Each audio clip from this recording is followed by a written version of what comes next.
okay? So this is what we characterize as FIB, formation in the boundary. You see right now we got 3 guys standing in the boundary, the ball's near the right hash. How do they adjust, okay? And we're gonna kind of illustrate just little simple things about, using FIB as an edge. One of the biggest things, one of the biggest tells of what defenses are doing, a prevailing tell, is how they handle motion. So I call it Julian Edelman rule. I remember studying Julian Edelman in the Super Bowl 2 years ago when they played the Rams. And Julian Edelman, I think, had 14 catches in that game, something like that. And of the 14 catches, 12 of them he was in motion. And why was he in motion? Because it told Tom Brady whether they were a zone team or a man team. Even the Chiefs this year, you saw their running back kind of line up outside to the field, number 1 to the field, and then he would motion back and set in the boundary, into the backfield. And really what that was telling, the Chiefs is what kind of coverage they're in. So I've said this several times, but most no-huddle, fast-paced teams do not like to use motion. To me, it is our greatest edge. All right, so these are just going to be little examples of stuff, and I'm going to throw some formations out there and give you kind of an example of a this or that system, okay? And so this is grounded tight end and an H into the boundary with 2 skill to the field. All right, it's obviously puts a burden on the defense, and so we'll kind of talk about this. A tight end wing open. All right, so here's our assessment. Do they have enough hats to defend quarterback run to the run strength, which is into the boundary with tight end and H? Okay, we have 3 lead blockers, which means a tight end, a H, and a running back, okay? And then what are their numbers, all right?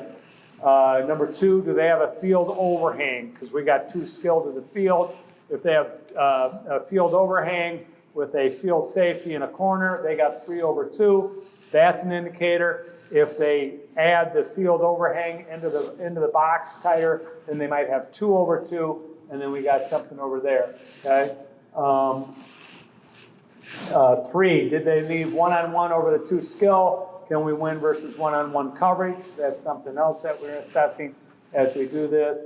And 4, lastly, can we use motion to outflank the defense, which that is gives us opportunity to motion from field to boundary and potentially put more hats in the boundary than they have defenders. All right, so these are just plays. You'll see it right now. I'll just point some simple things out, but field alley, okay, there's an assessment with corner and field safety. All right, so how are they going to handle the boundary on a quarterback run play?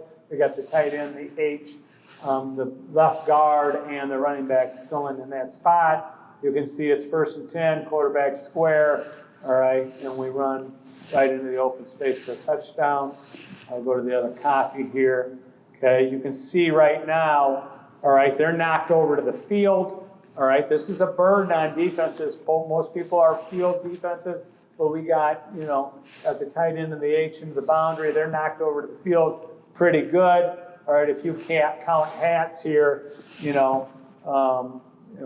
you would think, okay, well, Ferris is going to win in the quarterback run play here, and you can see the open space.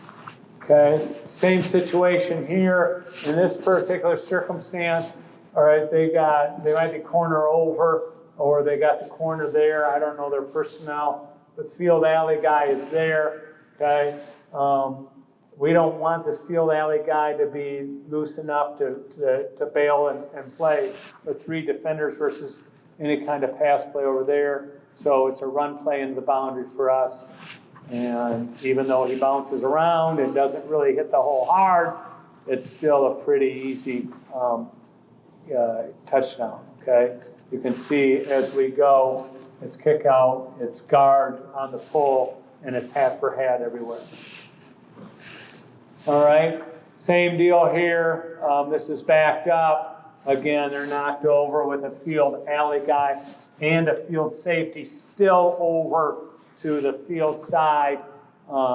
Again, I don't know if they're corner over because I don't remember their personnel, but if he's a corner in that situation, you know, we've got a good chance, okay? And you can see right now by just us having a grounded tight end with an H with a running back, they don't have enough people over here, and that's the burden we're trying to put into them. So our quarterback doesn't shuffle enough, even though this isn't a quarterback, this is a slot running quarterback. He doesn't shuffle enough and stay square, otherwise this could be a bigger play. He's got one guy to beat, the guy ends up pushing him out of bounds, but it's a good play, all right? One other thing we do now is if they overload the boundary, so they got enough hats in the boundary, we'll shuffle a step to the boundary, and then we'll run a counter to the field, okay?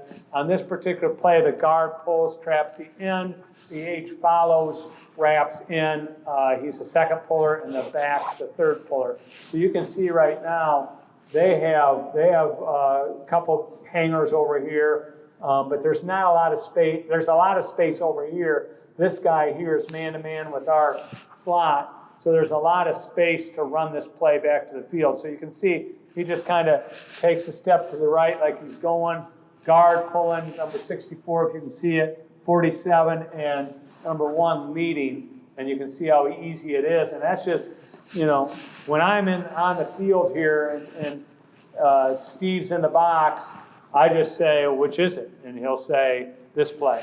And it's easy to make that assessment. So you can see here, all right, the open space here between that guy who's man-to-man, and you can barely see his foot, who's man-to-man on our slot, all right?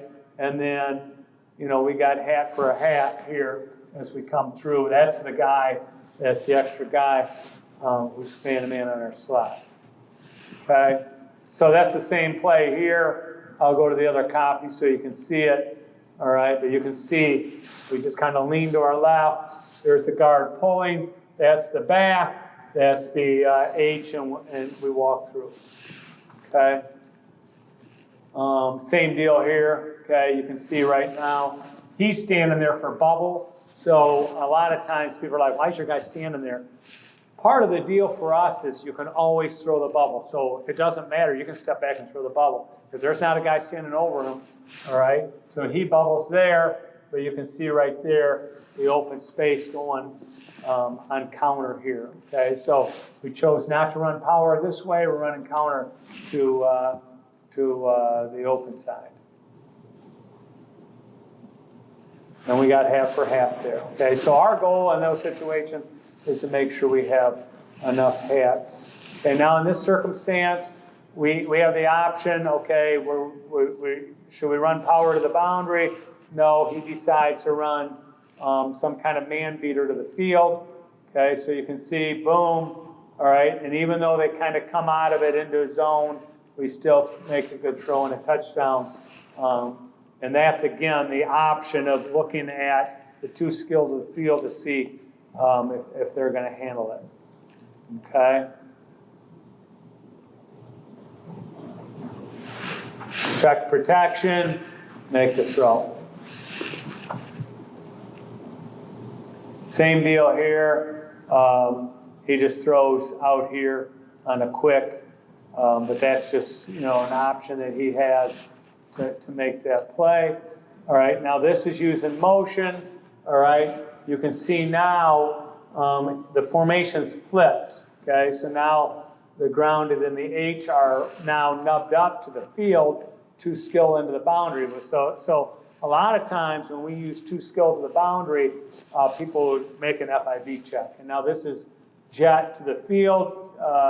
You can see this is a national championship game, but it's 3rd and goal from the 8. So this is, you know, people are throwing the ball on this typically, but we still think we can outflank them with this. You step in and end up scoring a touchdown.